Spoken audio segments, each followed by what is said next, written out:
সমাজে এই যে ইফটিজিং হয়, আপনার বোনের বয়সী একটা মেয়েকে কিছু বকাটে টিটকারি করে, এই বলে সেই বলে, নোংরা কথা বলে, রাস্তায় দেখেও আপনি পাশ দিয়ে না দেখার মতো চলে যান কেন? আপনি দাঁড়ান না কেন? আপনি দাঁড়ালেই তো থেমে যাবে, কারণ সত্যের যে শক্তি তার সামনে মিথ্যা মুখ থুবড়ে পড়ে।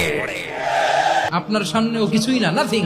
আপনি দাঁড়ান, ওকে প্রশ্ন করেন যে আমার বোনকে তুমি ডিস্টার্ব করো কেন? আপনাকে দেখে আরো 5 জন দাঁড়াবে, 5 জনকে দেখে আরো 10 জন দাঁড়াবে। আমাদের নীরবতা আর আমাদের নিশ্চুপ থাকাই জালিমদেরকে আরো শক্তিশালী জালিম বানিয়েছে। টেন্ডারবাজি, চাঁদাবাজি, দুর্নীতি, অপরাধ, দখলদারিত্ব, মজুদদারি, এগুলো সবকিছু একসাথে প্রতিরোধ করতে হবে, ঠিক কিনা বলেন?